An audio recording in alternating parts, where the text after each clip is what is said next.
Welcome to Discovery Tour by Assassin's Creed, Ancient Egypt.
Welcome to Osiris, the first mummy.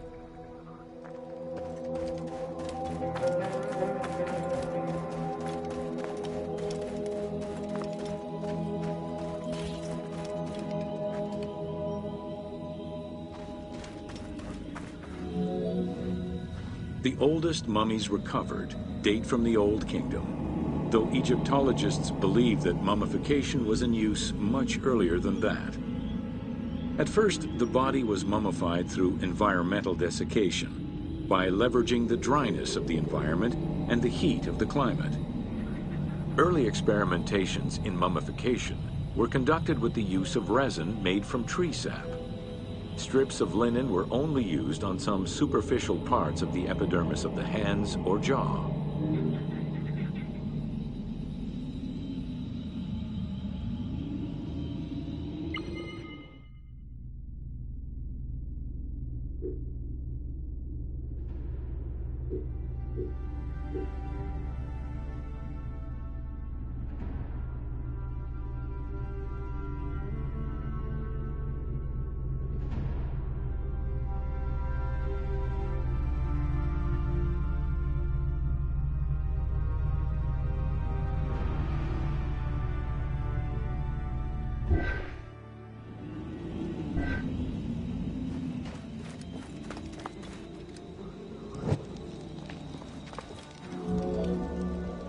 Ideologically, the will to preserve the body is not explained in any way until 3600 BCE.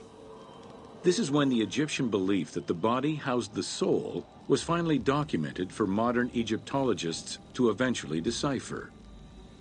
It was not until the arrival of the myth of Osiris in the Egyptian religion around the 5th dynasty that mummification was thoroughly conceptualized.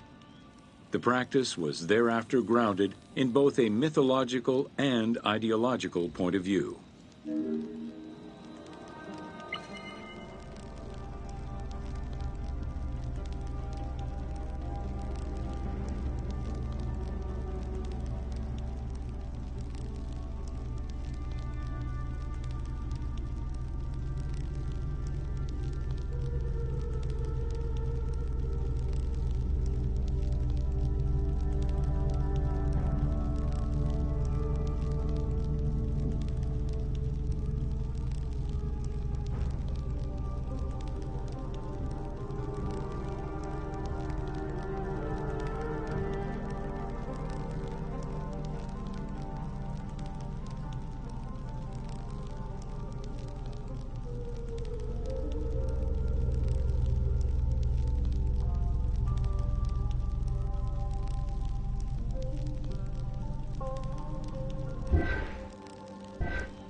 Osiris was mainly known as the god of the dead and the god of resurrection. The most well-known Genesis myth concerning Osiris is that of his dismemberment.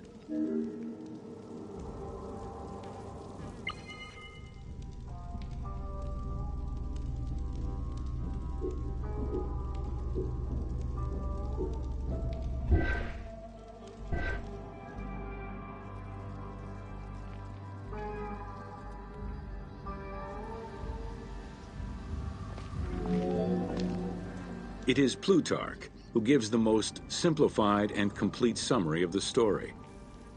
Within Egyptian mythology, Osiris represented the first king to rule Egypt. Jealous of his power, his brother Seth attempted to usurp his throne. After several unsuccessful attempts, Seth succeeded in killing his brother by dismembering him and scattering the pieces of his body all over Egypt. Isis, the great of magic, traveled all over Egypt in search of the pieces of her husband's body. After a long search, she recovered all the pieces save for his manhood, as it was eaten by a fish.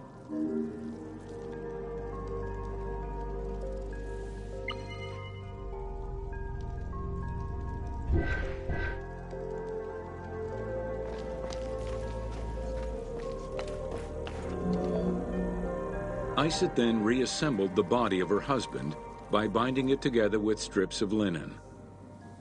Aided by her sister Nephthys, another powerful magician, they gave Osiris the breath of life. This not only brought him back from the dead, but also allowed him to recover his virility long enough to impregnate Isis, thus ensuring his succession before, once more, dying. Thus Horus was born.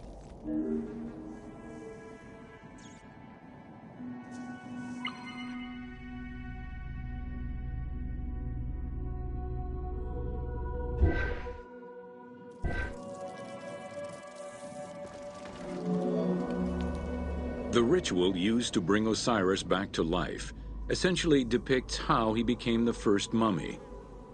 It is why, on the sarcophagi of kings, we often find Isis and Nephthys represented as the magicians who restore life to the deceased.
Welcome to Mummies of Ancient Egypt. The mummification process used by ancient Egyptians was highly ceremonial in nature. The different types of mummification took into account the social level and richness of the deceased and even included animals. The most expensive was that reserved for the pharaoh and the royal family, as well as some of the wealthiest members of the court.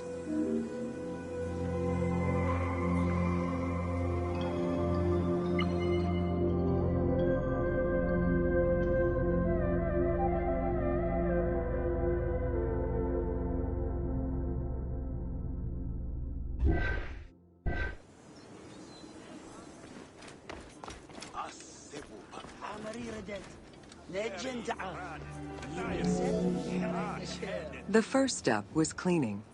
Once bodies arrived at the mummification site, they were placed on inclined tables while the bodily fluids drained away. They were then cleansed by priests until they were deemed ready for the purification process.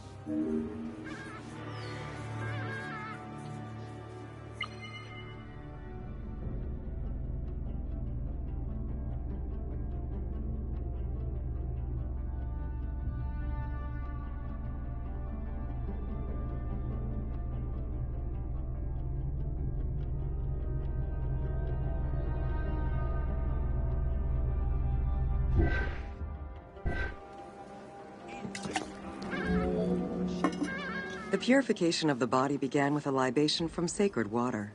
The priest then fumigated the body with terebinth resin. After the ritual cleansing, priests used oils, spices, and all kinds of essences to further purify the body of the deceased. Finally, all body hair was meticulously removed.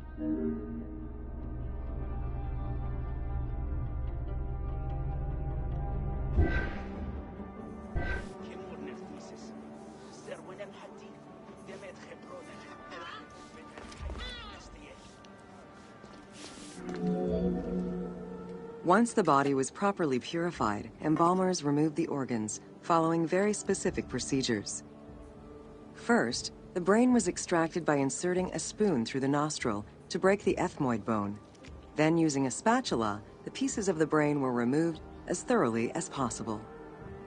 What matter remained was extracted after a process of liquefaction, achieved through the use of a caustic liquid. The cranial box, once emptied, was rinsed and disinfected with palm wine, and then stuffed with strips of linen cloth and liquefied resin.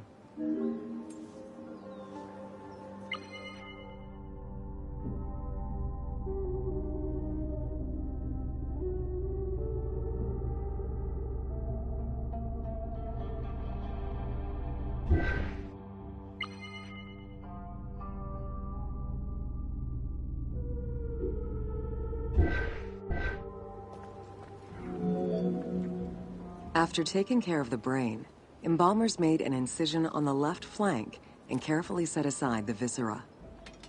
The inside of the body was also rinsed with palm wine. Then the embalmers filled the belly with pure myrrh, cinnamon, and other perfumes and sewed it shut. The removed viscera were washed in palm wine and packed in crushed herbs before being placed in canopic jars.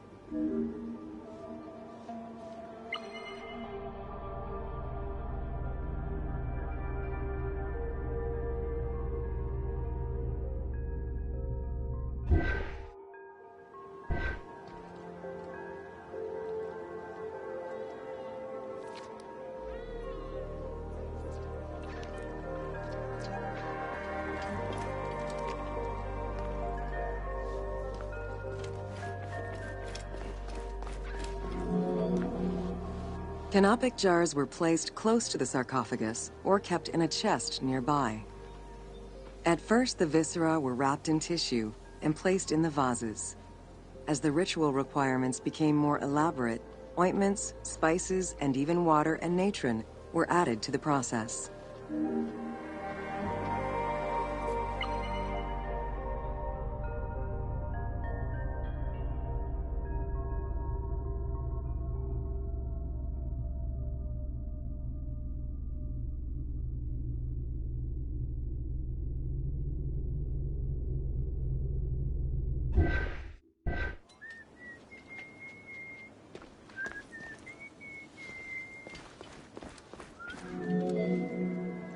Towards the middle of the New Kingdom, canopic jars assumed the appearance of the 4 sons of Horus.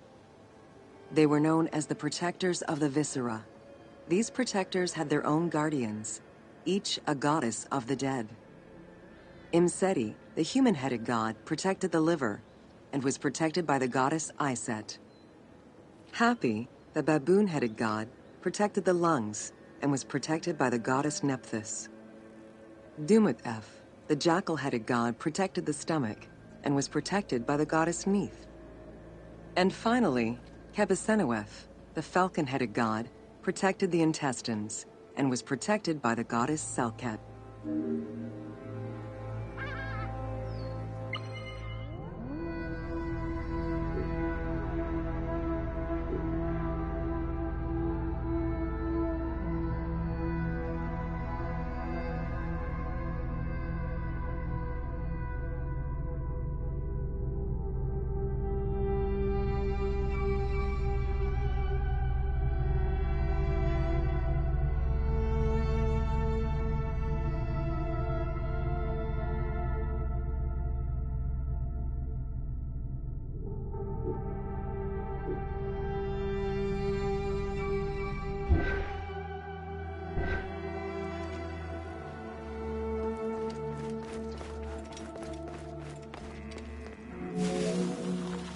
Natron is a naturally occurring mineral found in evaporite.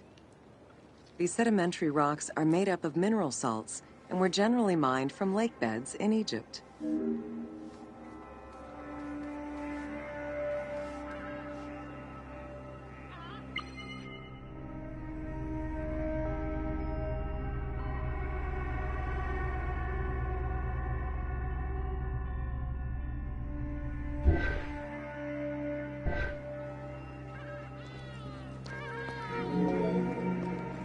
Embalmers used natron as a desiccant to dry the flesh and stop the corpse's putrefaction process.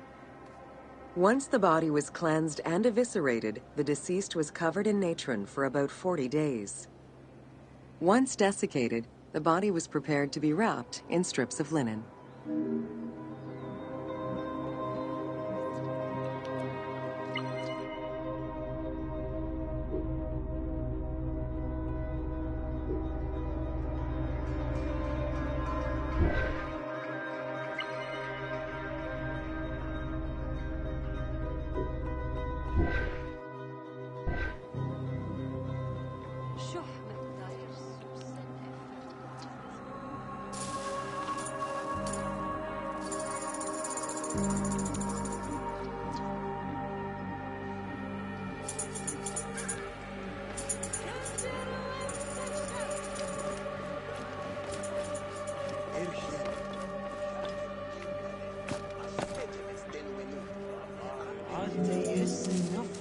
Once the body was fully desiccated by the natron treatment, embalmers oiled, painted, and sometimes even added hair extensions or a wig. They often used a henna-based antiseptic preparation to give the body a more colorful and lively appearance while preparing it to resist molds and fungi.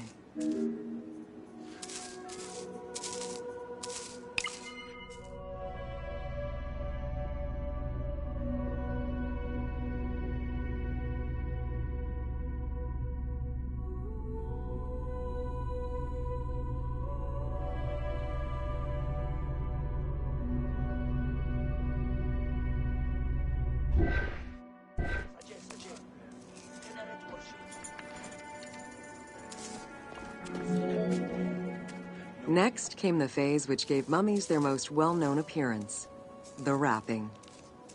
Originally, each part of the body was wrapped separately. Men had their arms crossed on their chests, while women had the right arm folded over their breasts and the left arm stretched along the body. However, techniques evolved over time. Eventually, the body as a whole was wrapped with limbs alongside the body, and increasingly sophisticated and different techniques of weaving flax bands were developed.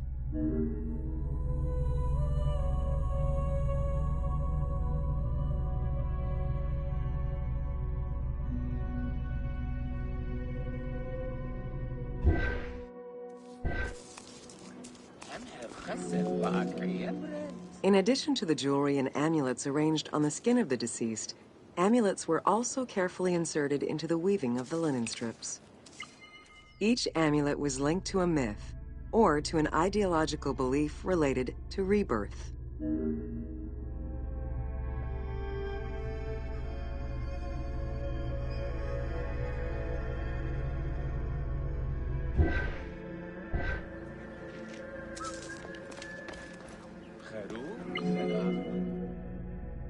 Masks were an important part of a mummy's finery. Early wooden funeral coverings were very expensive, however, and soon replaced by masks created through a technique known as cartonnage. Masks fashioned with this method were created by laying several layers of linen or papyrus pulp on a base made of mud or straw. Cartonnage was used for more than funerary masks. Ornaments and the animal coffins of the late period were also made in such a fashion.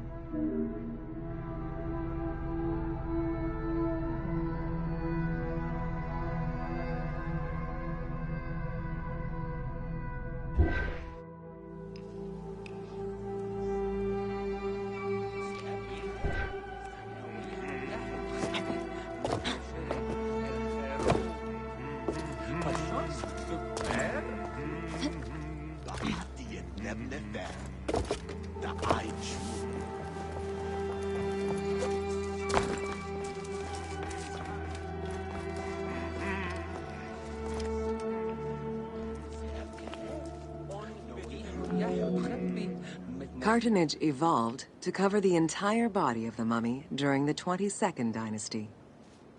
The mummies were placed on a board inside a rigid envelope of cartonnage, which was laced at the back with a string. Extremely cost-effective and visually pleasing, this technique was very popular through all layers of the society.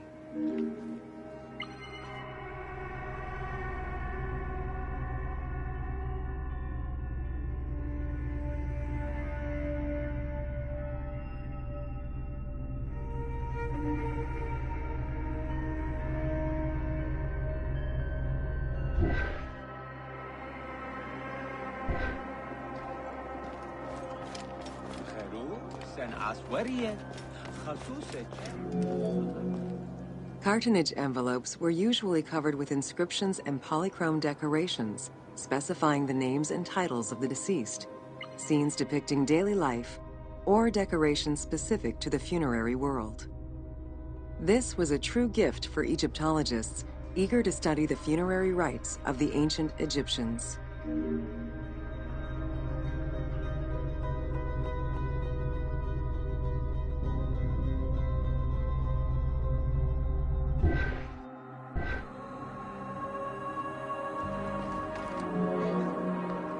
Once the mummy was properly wrapped and adorned, the embalmers proceeded with the ceremony of the opening of the mouth. A vital step of the funerary process, this ceremony was meant to bring back to life the deceased themselves, or an object representing the deceased.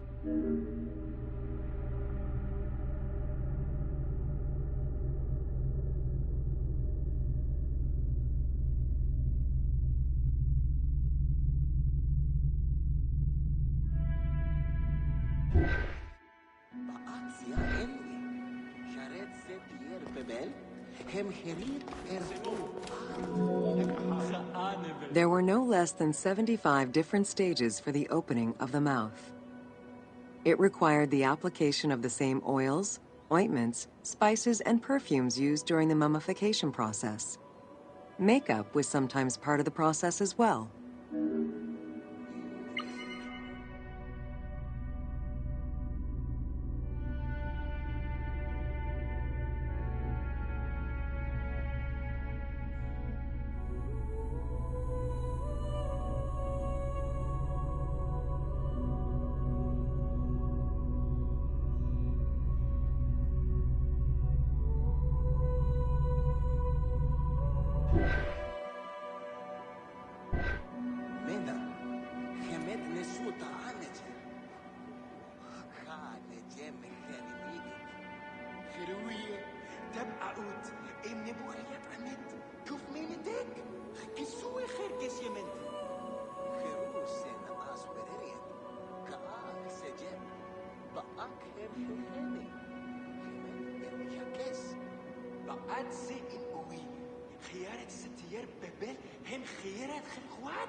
The last stage of this long ritual was the act of touching the mouth with the adze to symbolically allow the breath of life to infuse an inert body.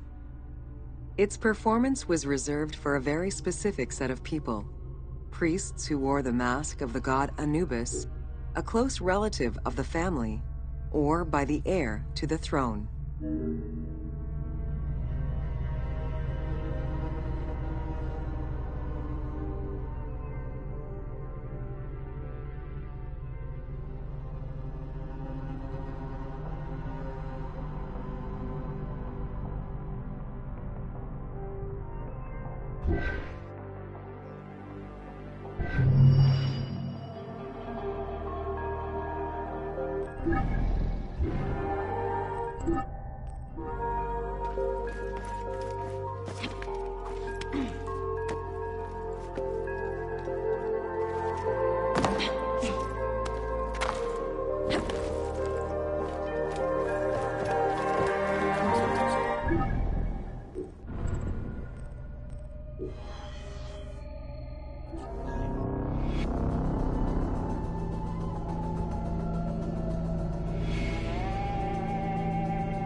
Welcome to The Importance of Mummies.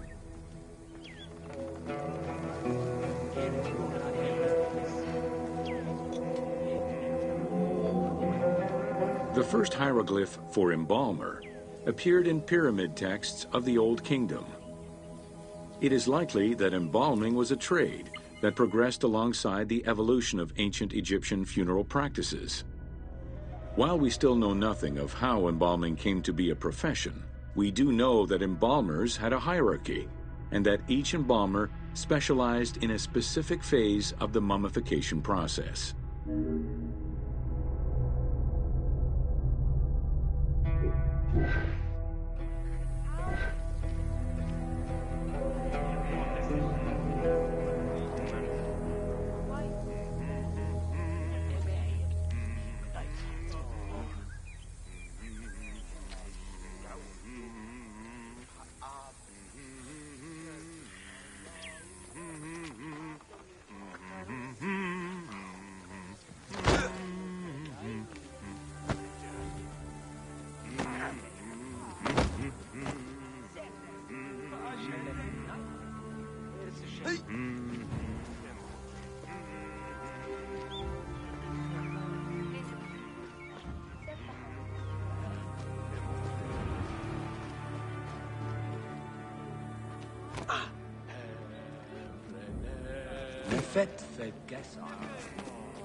The mummification techniques were jealously guarded by embalmers from generation to generation. Despite their efforts, Herodotus and Diodorus discovered their methods in late antiquity, but historians were skeptical about the validity of the texts. It remained a mystery until two teams of modern medical legal scientists confirmed the process in 1994 and again in 2011.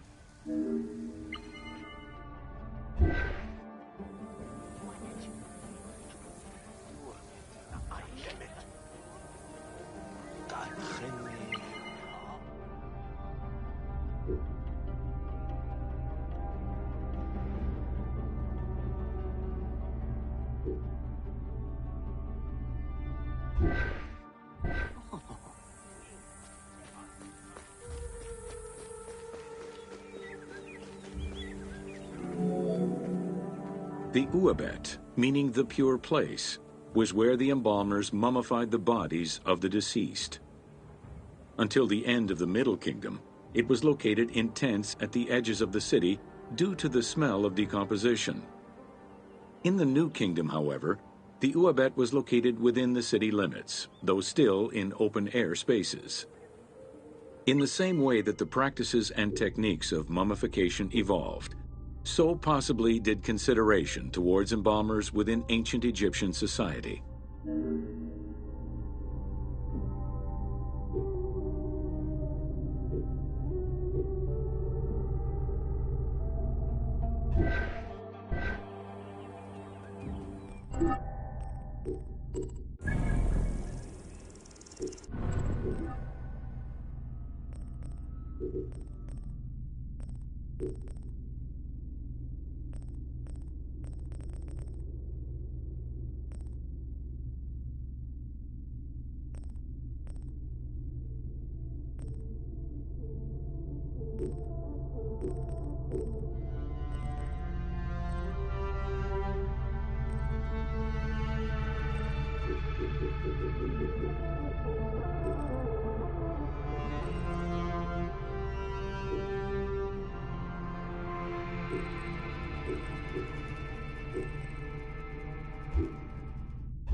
The pharaoh had access to the most elaborate of mummification rituals. The richer citizens of Egypt also enjoyed complex embalming options, though none of them allowed for the removal of the brain or viscera. After purifying the body, embalmers injected a liquid through the rectum, sealed it, and allowed the mixture to settle.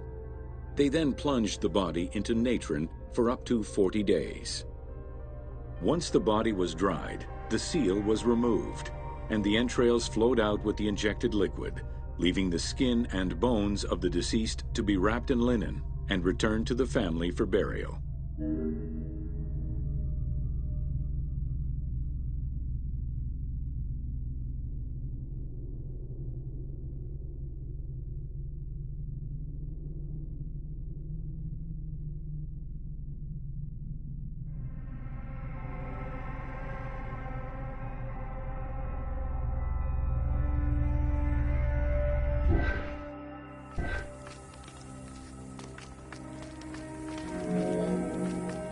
The least costly embalming option was for the embalmers to simply inject a product called surmaya and immerse the body in the natron for up to 40 days before handing it over to the family. For all those who could not afford any embalming process, desert burials offered a pauper's alternative to preserve the bodies of the dead.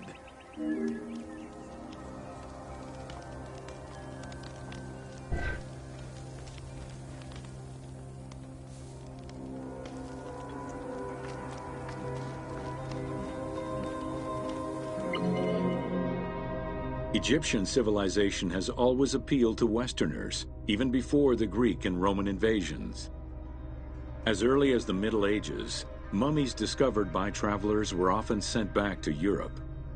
Curio cabinets, dating from the 16th and 17th centuries, usually included pharaonic artifacts in their collections.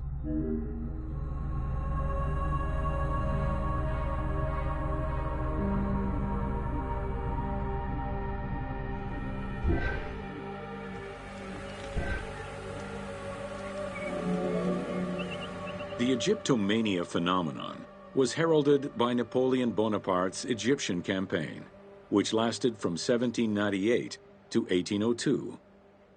The following years were marked by a resurgence of interest from rich enthusiasts and scholars who exposed Egypt to the general populace. Many research societies focusing on Egyptology were founded during those years.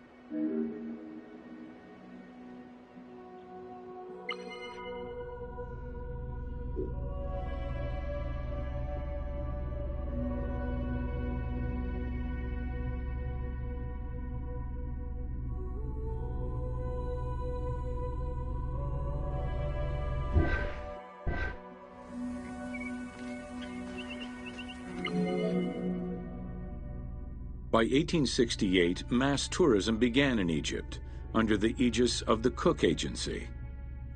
The rich would indulge in leisure trips to Egypt and bring back mummies.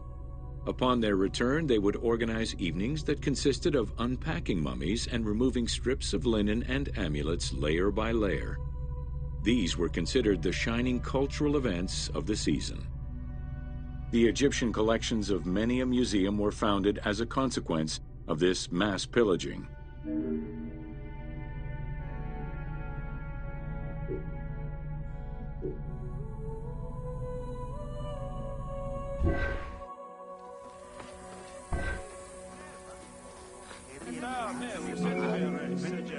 Thanks to those dubious parties, the fantasy of a mummy coming back to life, seeking revenge on its defilers, was born. The mummy malediction myth has remained steady in popular culture ever since, particularly in written media and cinema.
Πρόρησης παρημών ανθρώπαιοι το βίο τάπα.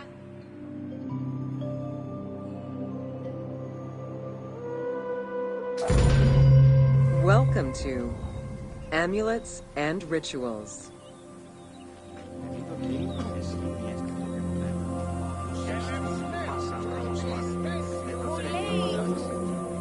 Ancient Egyptians believed the world was a chaotic place, filled with supernatural forces. They knew that art and words gave life and power to things. Carved with images from hieroglyphs or in the shapes of gods, amulets were highly personal objects that warded off dangers and disease while attracting success. Some amulets were temporary, intended to solve a specific problem, while others were meant to be worn forever into the afterlife.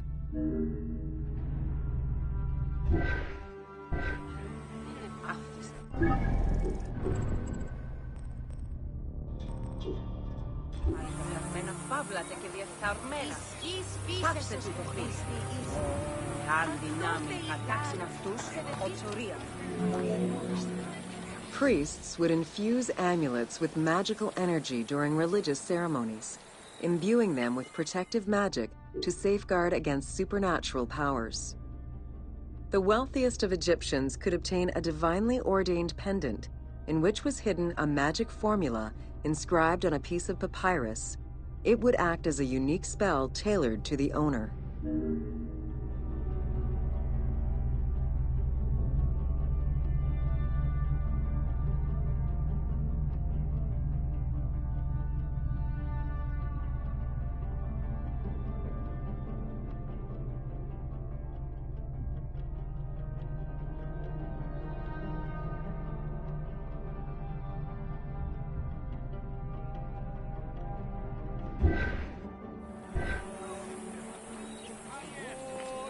Αδίκημα δεγάρι μέγιστον έπαξε, τι ούτε οργίνες θάνημοι δυναμίνην τη πατάξη.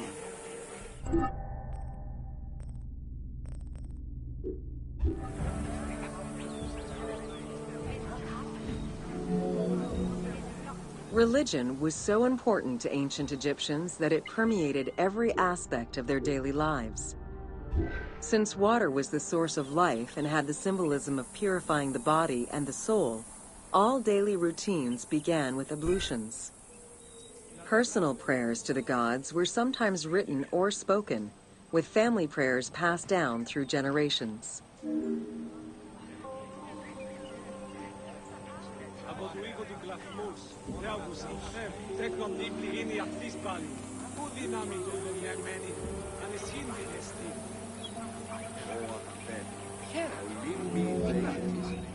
There was a complete calendar of each of the religious days, both good and bad, illustrating the appropriate daily rituals.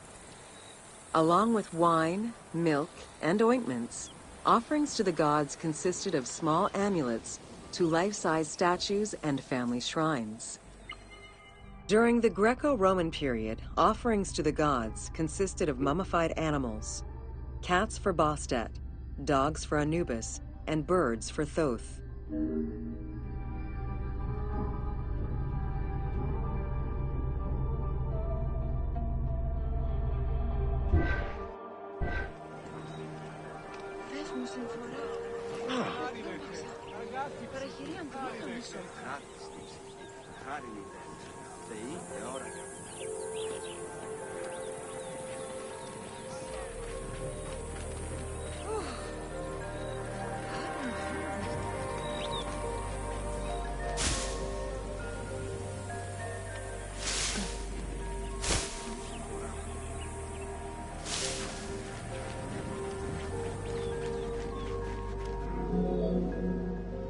Deemed messengers of the gods, oracles offered guidance and judgment for all Egyptians, regardless of status.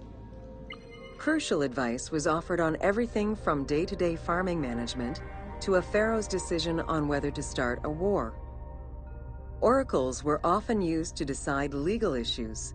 If the accused refused the judgment of the god, another god could be consulted in hopes of a more favorable reply.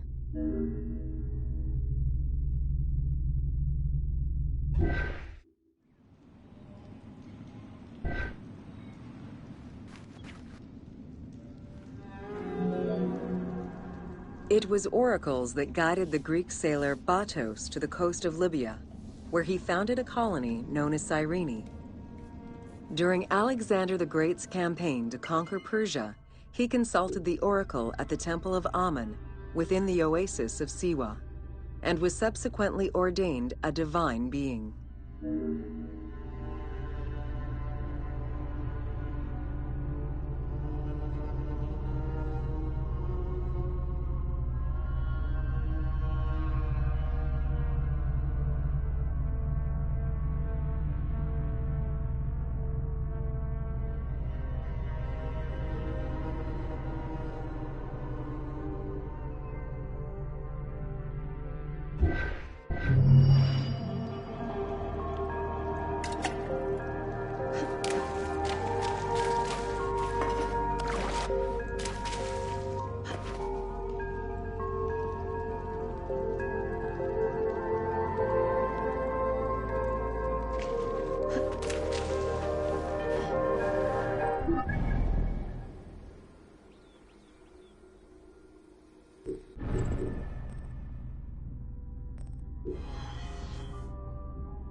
Welcome to Temples.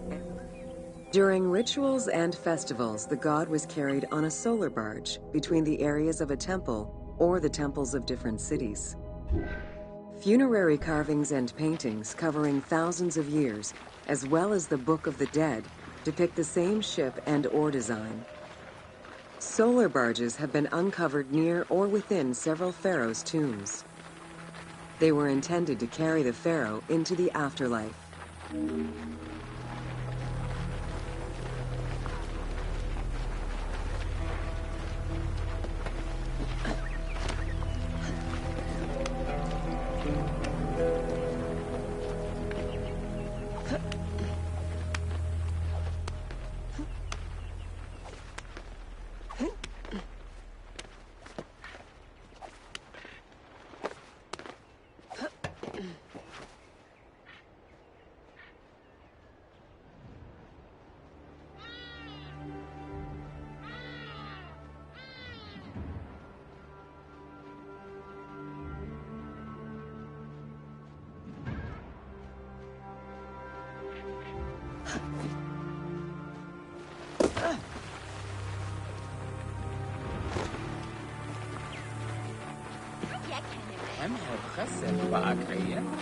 Ancient Egyptians believed that Ra, the sun god, traveled the skies in a boat known as the solar barge. The solar barge was believed to cross over to mythological lands.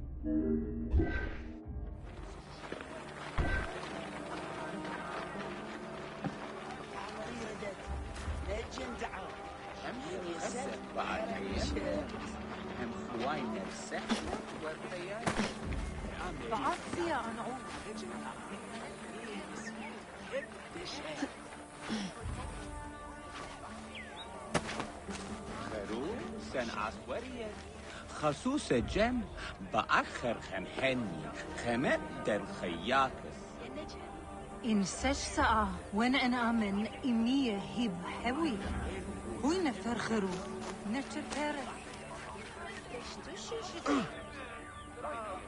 سمو نج خيرت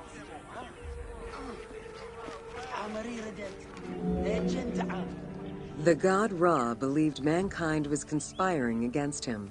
He ordered Sekhmet, the lion-headed war goddess, to kill all humans. To his chagrin, Ra quickly realized that with all humans gone, there would be no one left to worship him. In order to stop the rampaging Sekhmet, beer was brewed and dyed red with pomegranate juice to resemble blood. Sekhmet drank every drop of the brew she could find, eventually passing out drunk. When she awoke, she was calmer, and her lion visage had changed into Bastet. The Festival of Drunkenness was celebrated in honor of that myth.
Unlike the daily rituals that took place in the temple and were performed by priests, festivals allowed the entire population of the city to participate. Festivals helped mark the passing of the seasons in the agricultural calendar. In reflecting the cycles of life, festivals offered a sense of consistency and structure for the regular citizens, thus reinforcing the sense of order that pharaohs were to provide for the citizens of Egypt as part of their godly duties.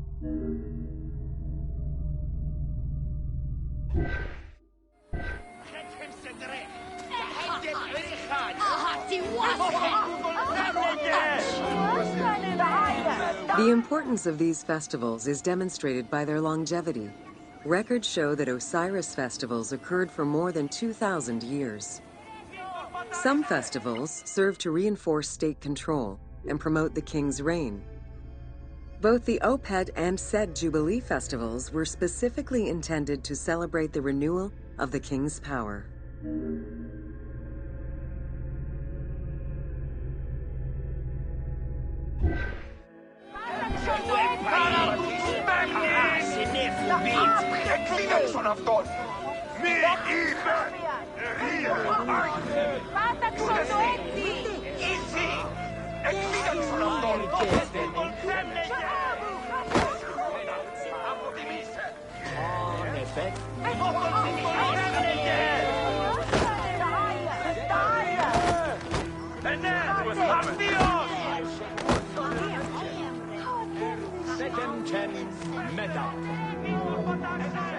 The temple hierarchy consisted of high priests, several types of priests, scribes, and servants. The high priest was known as the prophet. Some divinities had up to 4 prophets, and they were the ones to perform the most advanced and complex rituals.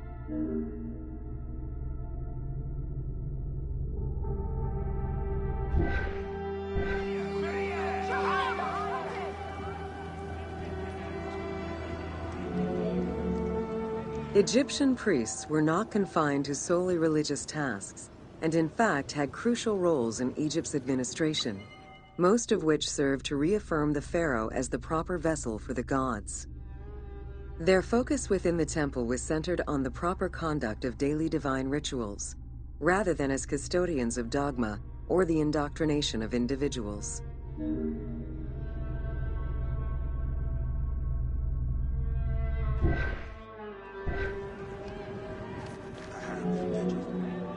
Scribes were custodians of the sacred sciences. Some priests were associated with the funeral rites and were considered the group with medical knowledge. The servants of the Ka were low-ranking priests who carried food and offerings in funerary rituals. Lector priests were distinguished by their ability to read, and their main duty was to recite specialized religious texts in both temple and funerary rituals.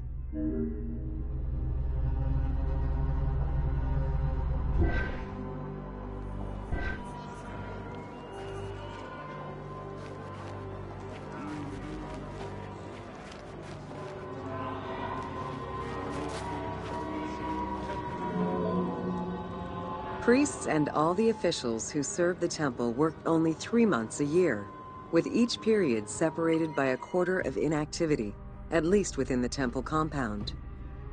Each outgoing group handed over the temple and their tools to the newcomers. Only the high priesthood remained in permanent office within the temple.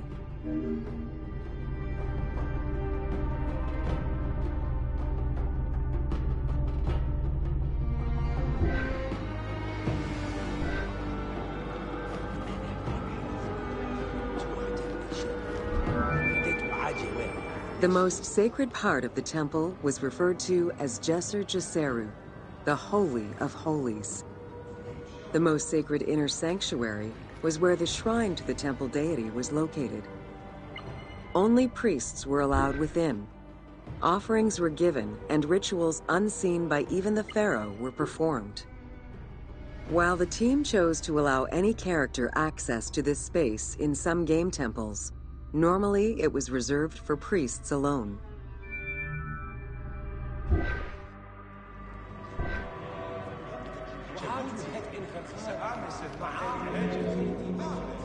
Pharaohs and their priests often chose the site of these sacred temples because of some mythological connection or an alignment with the cardinal points and certain stars.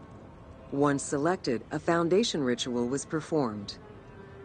The pharaoh was required to complete 10 steps in the ritual, which required a mix of offerings as well as specific construction techniques. Once the temple was complete, construction of the chamber containing the shrine, or naos, began.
The naos was where the god statue stood.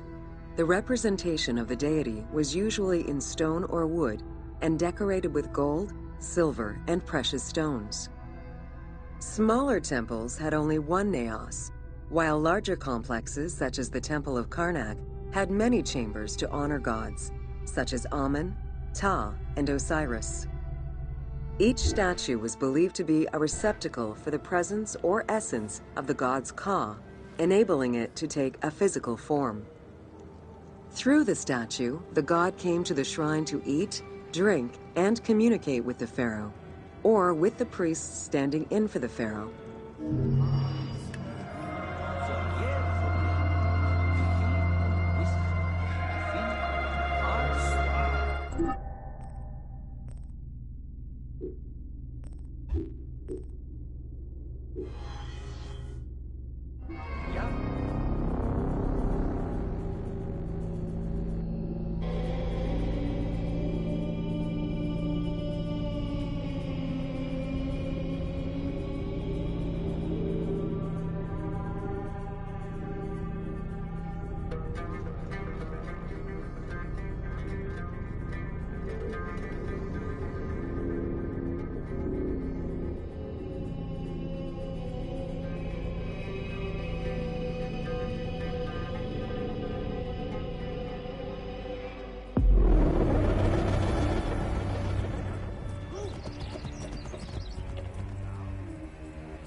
Welcome to Temples and Priests. From its foundation, the city of Memphis favored worship of the god Ptah. The main temple of Ptah was known as Hutkaptah, meaning Palace of the Ka of Ptah. The name of the temple, translated into Greek as Aegyptos, would eventually evolve into the modern name Egypt.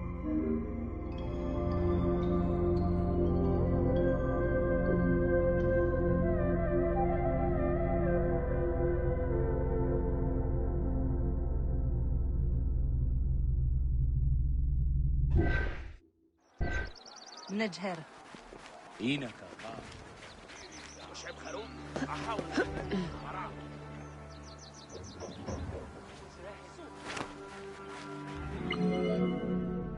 Temples were the center of religious, political, and economic life in ancient Egypt.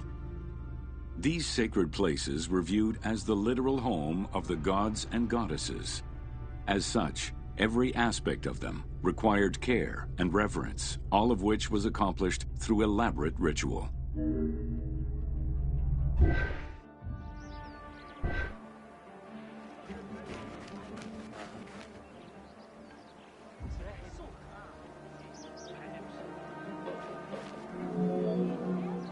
Located in the center of Memphis, the Temple of Ptah was the most prominent and imposing building in the city. The long walkway leading toward the temple, known as the Dromos, was guarded by rows of sphinxes. The entire sacred area was designed to keep the statue of the god protected, deep within the sacred enclosures that surrounded it.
The Dromos opened into a courtyard, with a surrounding portico graced with columns carved to resemble palm trees.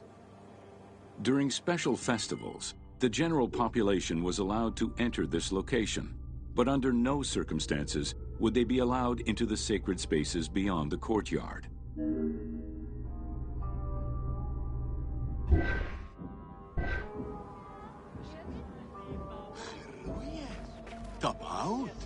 إن بوها أحمد كوف مينتك كسوي هركس يمنتي لينية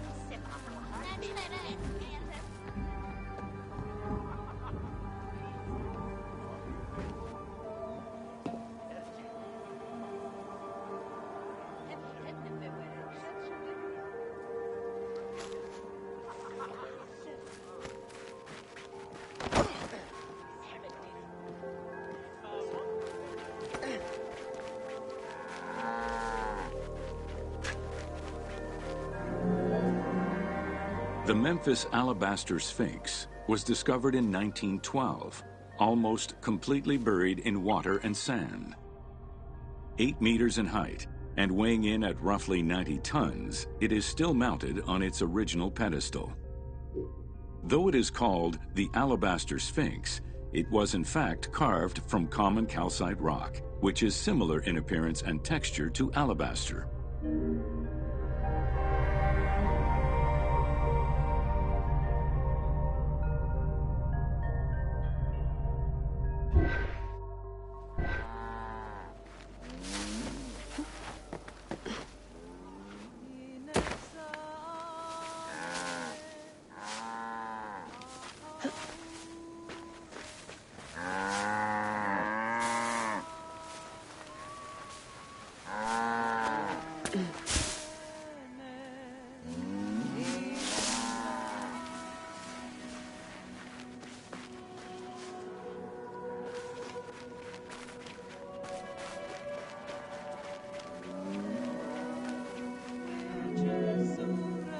Erosion has destroyed the original engravings, making it difficult to determine when it was created. Egyptologists believe that its facial likeness resembles Amenhotep II, and so it could have been sculpted somewhere between 1700 and 1400 BCE. It is believed that this monument once stood outside of the Temple of Ptah and was integrated into subsequent extensions to the complex.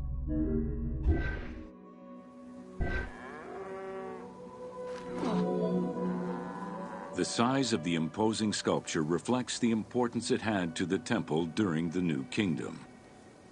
This Sphinx is one of the few remaining artifacts from the ruins of Memphis to survive.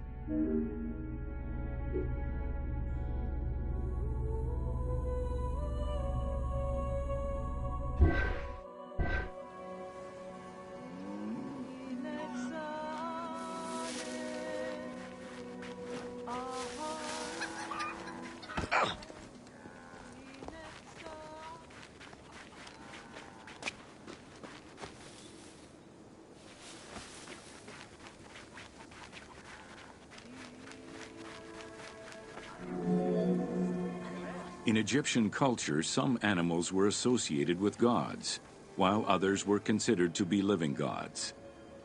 The Apis bull was believed to be a divine entity. The earliest mention of the Apis bull in ancient Egypt goes back as far as the first Egyptian dynasty.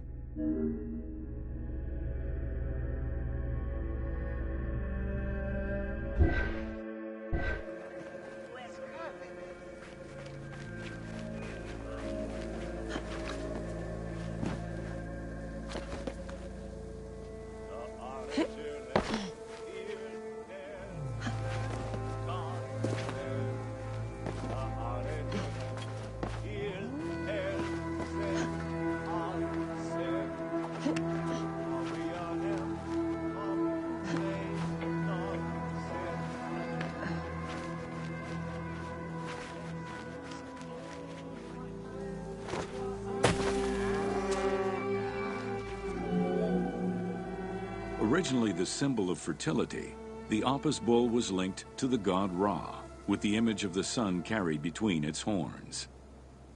Later it was associated with Osiris, the ruler of the underworld, thus becoming the funerary divinity Osiris.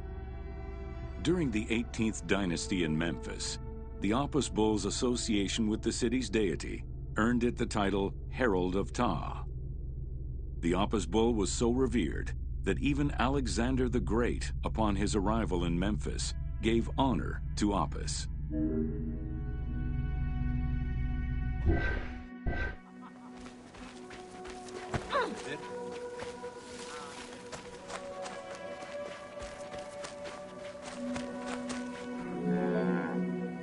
The Apis bull lived with its harem in a sacred barn located in an enclosure in the Temple of Ptah.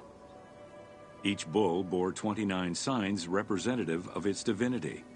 Among them, the bull had an eagle-shaped mark on its back, a double tail hair, and a scarab-shaped mark under the tongue. The signs were intended to correspond with the lunar cycle. After its death, Egyptians would search for its reincarnated form among the livestock.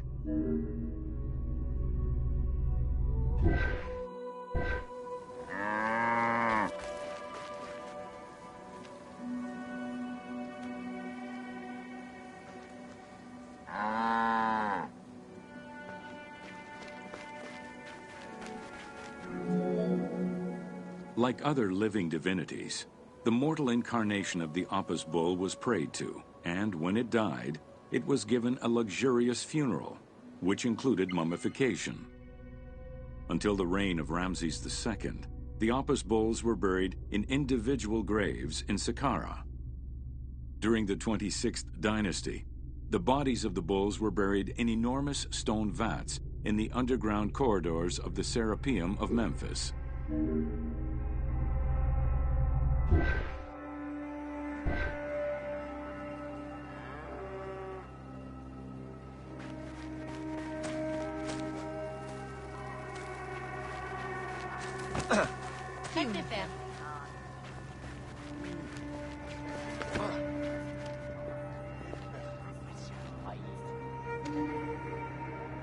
Adhuwe sermo ala.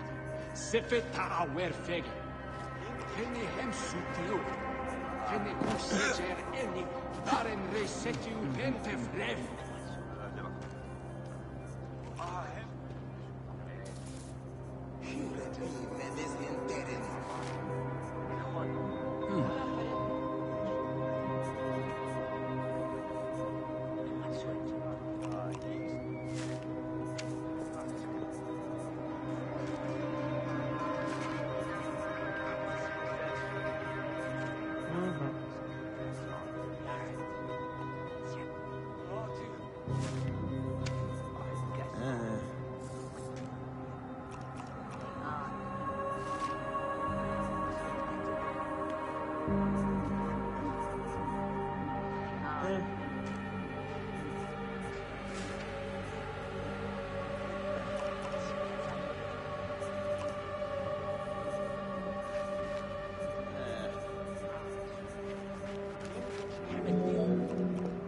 Ancient Egyptians believed that temple rituals were essential to maintain order in the cosmos and allow communication between humans and gods. The pharaoh was required to bring offerings as part of a twofold promise made to the gods, to remain a just ruler and to prevent chaos from entering Egypt.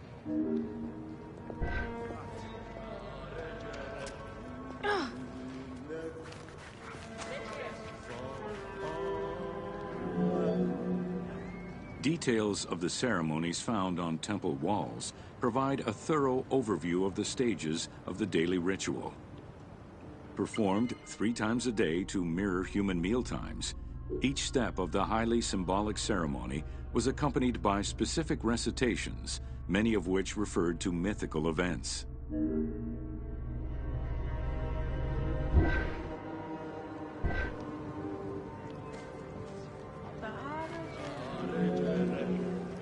The high priest would first awaken the sleeping god with a chant. Then the seals of the shrine's doors were broken and the bolts drawn back. The act of swinging open the doors was a symbolic gesture where sight was granted to the deity. The priest would then bow and kiss the ground.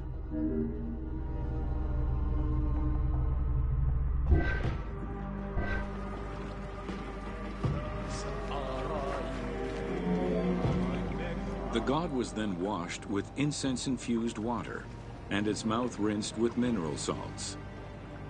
The cleansing was followed by adorning the statue with jewels and royal garments. The final ritual required the priest to sweep away any footprints in order to prevent evil from approaching the god.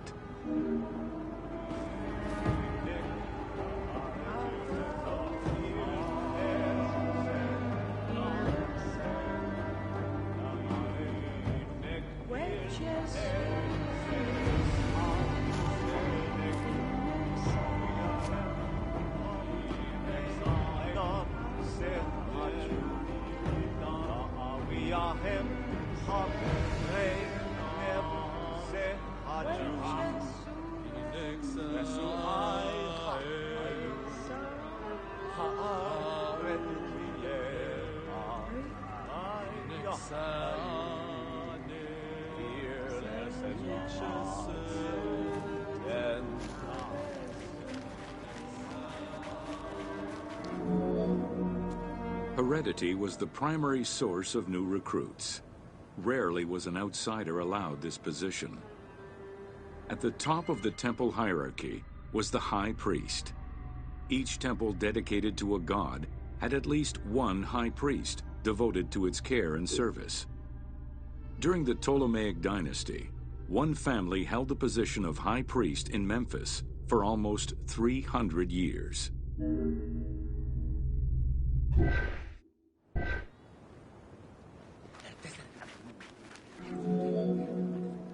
High priest candidates made their way up the ranks of the temple hierarchy. The one chosen to occupy the lofty position of high priest was usually confirmed by the pharaoh. Several of the high priests were also important officials in the government. Families sharing the highest priesthood titles tended to make many alliances, thereby gaining more land and wealth. Shifting balances of power sometimes resulted in more or less open conflicts between the priesthood and the pharaohs.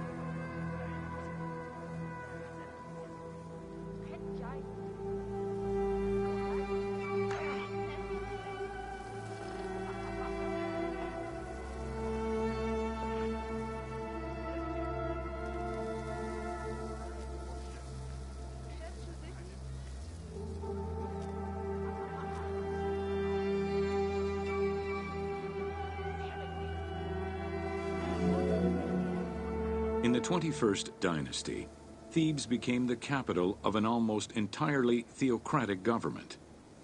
The city was headed by king priests who spoke and governed in the name of the god Amun, in open opposition to the ruling pharaohs. These king priests caused a massive decentralization of power, known as the Third Intermediate Period.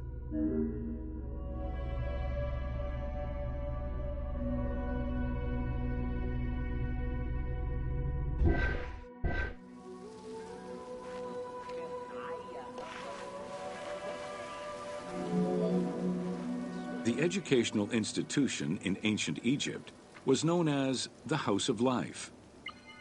Attended by the offspring of the elite and the clergy, it was a place tailored to the social status of its attendees. The earliest references to this type of institution date back to royal decrees of the Old Kingdom.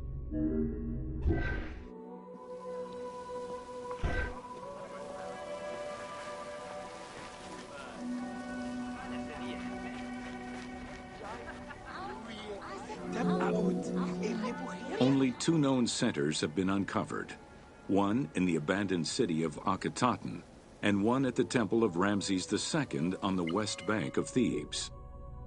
Inscriptions uncovered in those locations mention the names and titles of people who were connected with the House of Life, such as a chief physician and many scribes.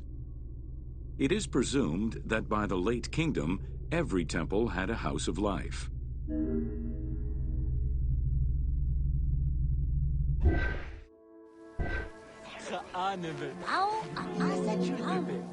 The House of Life offered training for the elite, destined for occupations such as astronomers, doctors, veterinarians, diplomats, architects, translators, or theologians. Some institutions focused on specific disciplines, making them a central hub for the country.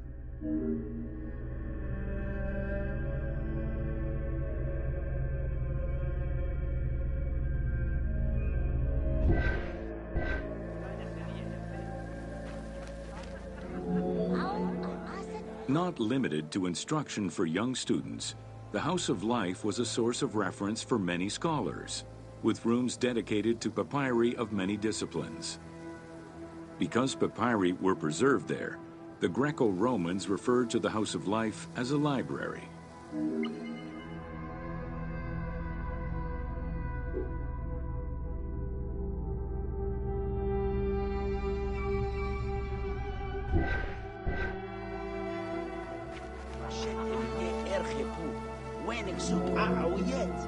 The House of Life offered training for the elite, destined for occupations such as astronomers, doctors, veterinarians, diplomats, architects, translators, or theologians.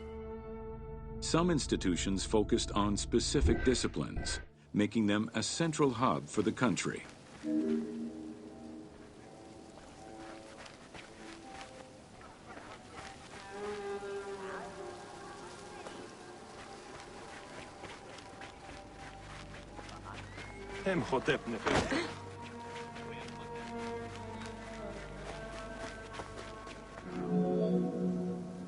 ancient Egyptian economy was based on an unequal system of redistribution of goods.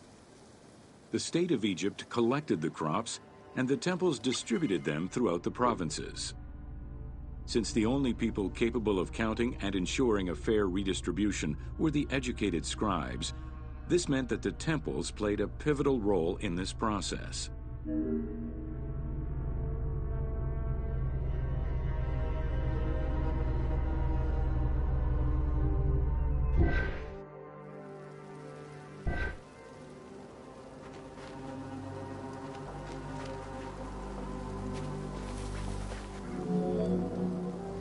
There are records of pharaohs making offerings of large tracts of land and animals to temples in order to maintain their favor.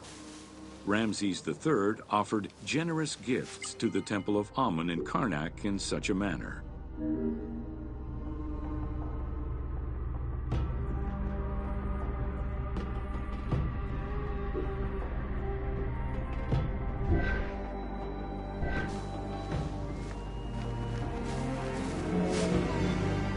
Palaces, warehouses, and granaries were built inside the temple compound to better control the redistribution of goods. The size of the recorded numbers of goods, combined with every other function filled by temples, only serves to confirm their might as economic, religious, and political centers of power within Egypt.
Welcome to Building Ancient Egypt.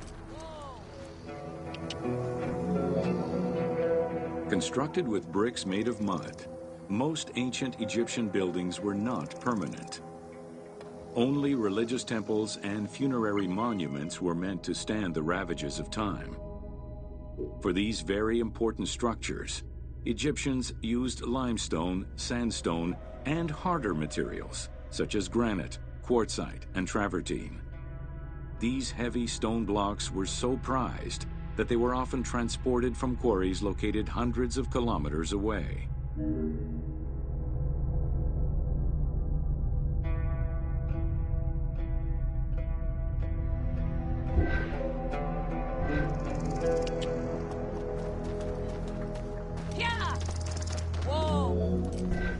Limestone was common and easy to extract from quarries on the east bank of the Nile. This particular limestone had marine fossils in it, however, preventing it from being easily decorated and polished. Used as the main building material, the structure would then be finished with a finer limestone that was polished smooth and decorated as needed. Limestone was used for the building of the first pyramids and for most of the religious buildings of the Old and Middle Kingdoms.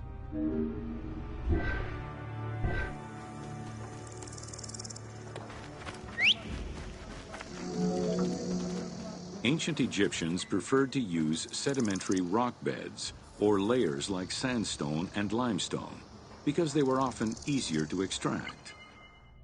The common method used to extract stone was the open pit quarry. Stonecutters would find quality stone, shape, and dig it out on site. Open pit quarries enabled many workers to work simultaneously on many blocks, which allowed for better productivity. Workers would draw a large grid directly on the stone's surface, taking care to leave a space between the blocks. This allowed them to isolate the different blocks and create a trench that would make the extraction easier. Stoneworkers used iron chisels for hard rock and bronze or copper tools for softer rocks such as limestone. Removing material between each block created a trench line. In some quarries, that trench was wide enough to accommodate a worker, who would then cut the block entirely on site. For harder rocks like granite, workers cut a series of holes and hammered wooden wedges into them. They then soaked the wood until it swelled and caused the rock to split.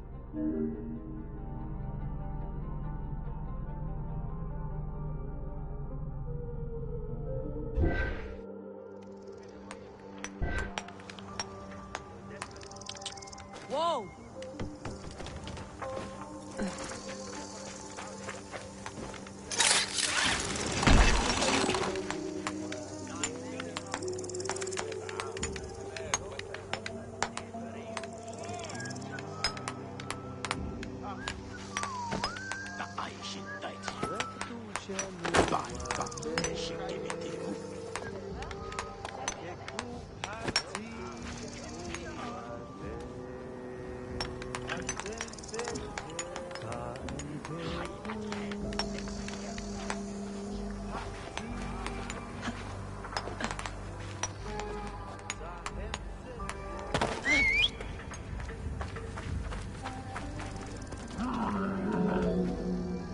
The gallery extraction technique was used when the desired rock was buried under layers of rubble. This method was often necessary in order to find the whiter and finer limestone required for a smoother finish. The first step was for the stoneworkers to create an access pit that would allow them to reach the desired wall of stone. Once a wall of quality stone was exposed, workers could then cut out smaller blocks. This pit required a descending platform. Designed like a stairway, it allowed them to free multiple galleries of blocks.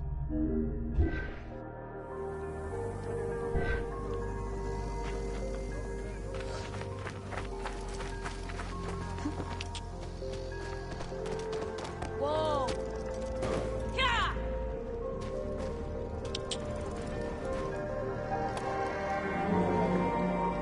To cut the stone, they created a longitudinal kerf, or slit, and then cut the rock at a 90-degree angle. The lower side was determined along the geological layers or by using a horizontal cut. Wooden wedges were inserted in the rock and hammered in. Shock waves were then generated using hammers, fracturing the blocks at the seam.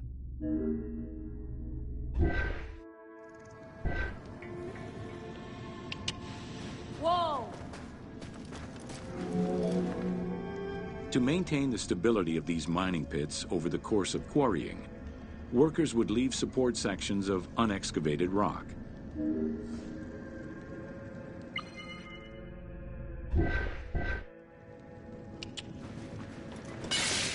Whoa! Yeah! Yeah! Whoa!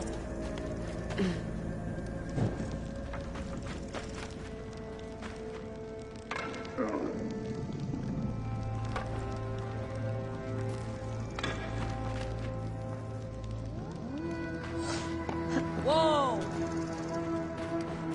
Yeah!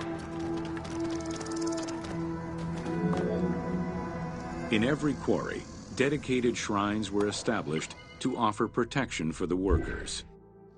In particular, Serket, the scorpion goddess, was considered a very powerful deity among quarry workers. Every mine and quarry of ancient Egypt included a scorpion charmer, who was said to use magical powers to ward off the dangerous insects and keep the workers safe.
Welcome to Ancient Egyptian Fashions.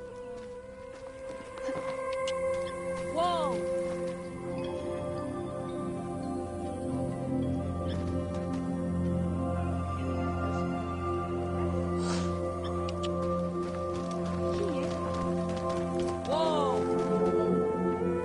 Learning what life was like for ancient Egyptians presents many differences, and yet also surprising similarities to how people might live today. Understanding the daily lives of regular citizens so many thousands of years ago is ultimately what connects us as human beings. Yeah! Whoa!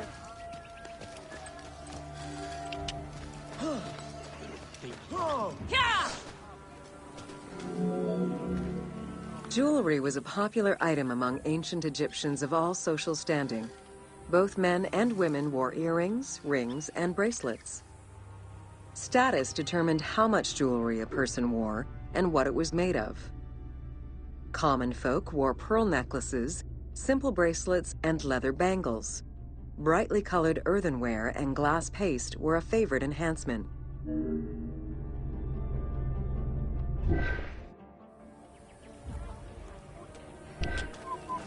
Whoa! Yeah! The jewelry of the elite was made from gold, silver, and other precious stones. Because gold never lost its shine, it was considered akin to the flesh of the gods. Wide jeweled collars were a favorite. Made with rows of beads formed into patterns of animals or flowers, the soft chiming sounds they made were thought to appease the gods.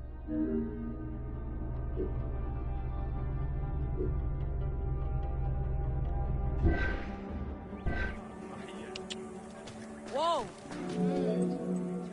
Though idealized, tomb paintings are a catalog of the changing fashions of ancient Egypt from the Old to the New Kingdom. Egyptians took appearance and cleanliness very seriously and were diligent about their fashion, hair, and jewelry as well as their grooming habits.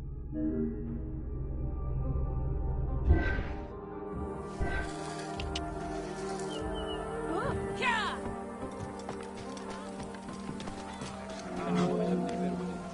The fabric of ancient Egyptian clothing was almost entirely made from various grades of linen. Linen was commonly white, draped over the body, and cinched at the waist, though some garments were sewn or tailored. Wealthy men wore long tunics, loincloths, or kilts, while poor men only wore loincloths. Women wore long dresses, with differences residing in the quality of the fabric, depending on social status. Egyptians commonly went barefoot, but could also wear sandals made from papyrus fiber or leather.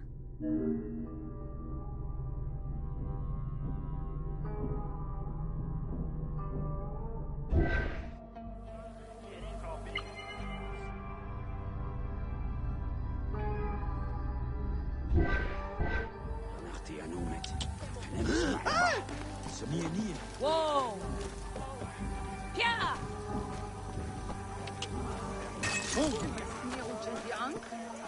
Yeah! Whoa!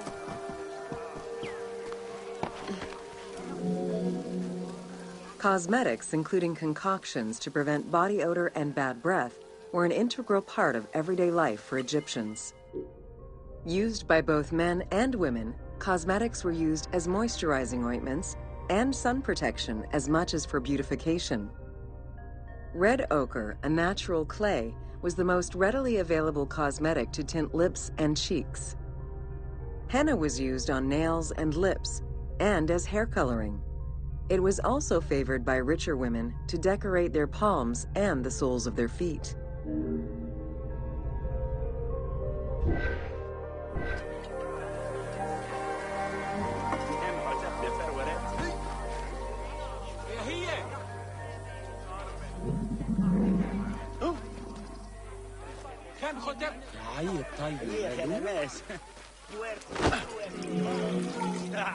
Egyptians believed kohl had magical powers, wearing it as black eyeliner to protect their eyes from the sun and to prevent eye infections from particles in the flooded Nile River.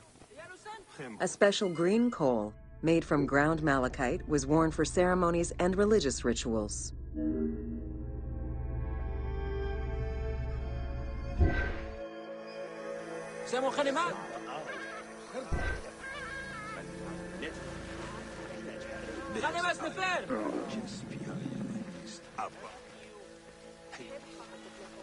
كم خطب نفر ولد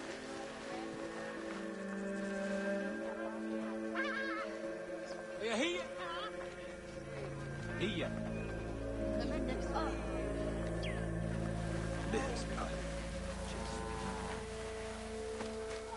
يا نومي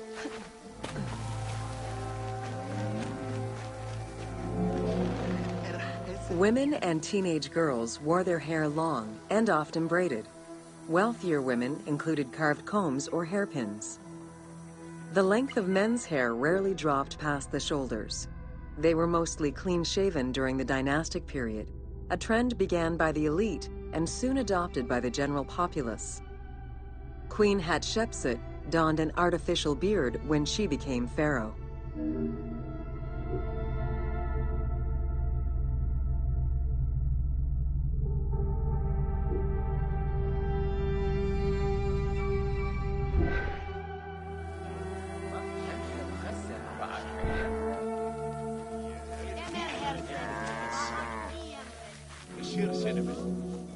Wigs were very popular, used for special occasions or to conceal gray hair or baldness. They were fastened in place with beeswax. The most expensive wigs were made from human hair and reserved for royalty. Other wigs were composed of linen, wool, or animal hair.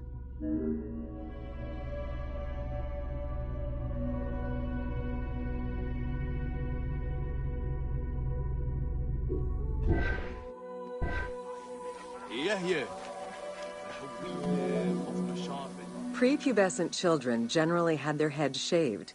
Young girls kept some strands intact, while young boys had a braid worn on the side.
Welcome to Wine in Ancient Egypt.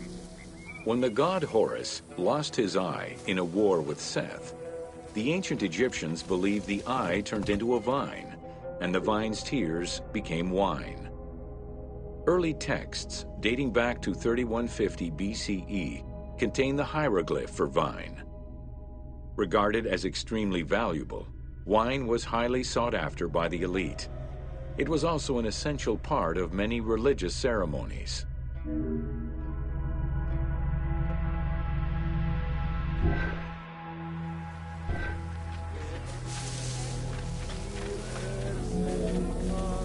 a millennia-old tradition.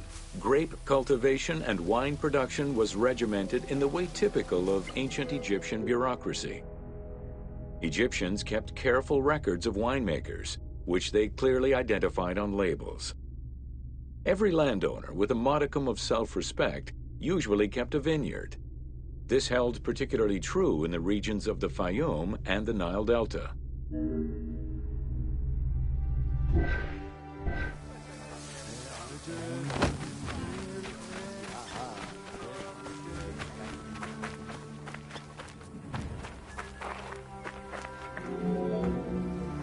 Documentation shows that only certain craftsfolk were allowed to provide the containers required to store and transport wine. That and rigorous quality control checks established for every step of wine production shows that ancient Egyptians knew that the quality and longevity of wine could easily be affected by any number of variables, which they paid careful attention to.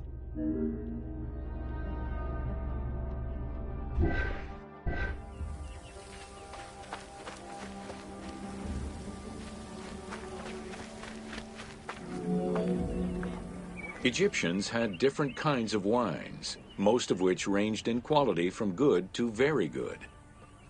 The sweet shadé, to which honey had been added. The soft nejem, obtained by drying the grapes in the sun. The ma, reserved for religious ceremonies. And finally there was the peor, the mediocre-rated wine, resulting from the second pressing of grapes and reserved for a less discerning palate.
Welcome to Ancient Egyptian.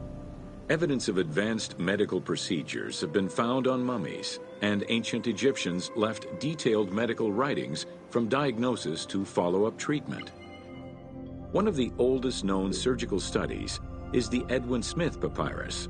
It's one of the first documents in history that notes an association between the integrity of the brain and cognitive functions, including cases of ocular complications and paralysis following head trauma. Vinegar-treated marble stone from Memphis was used as an anesthetic.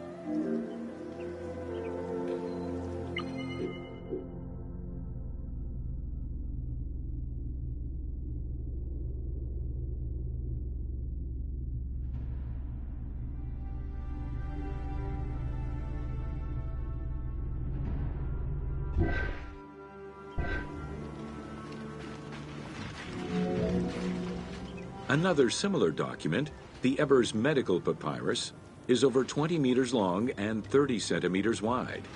It details treatments of 48 surgical cases and contains 877 paragraphs describing various diseases. Alongside accurate and factual scientific approaches, the papyrus has more than 700 magic formulas and incantations to ward off demons and disease. This demonstrates how ancient Egyptians believed in a harmonious balance between religion and science.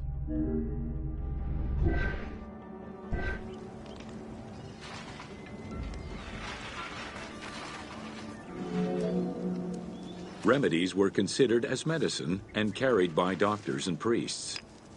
Village doctors often had another job alongside their medical duties and the preparation of medicines. A cure for blindness was made of fermented honey, ochre, and coal. The science behind it was that honey functioned as an antiseptic and antibacterial, while ochre would reduce the swelling. All of their knowledge did not always suffice. Ramses II died of an infection caused by an abscessed tooth.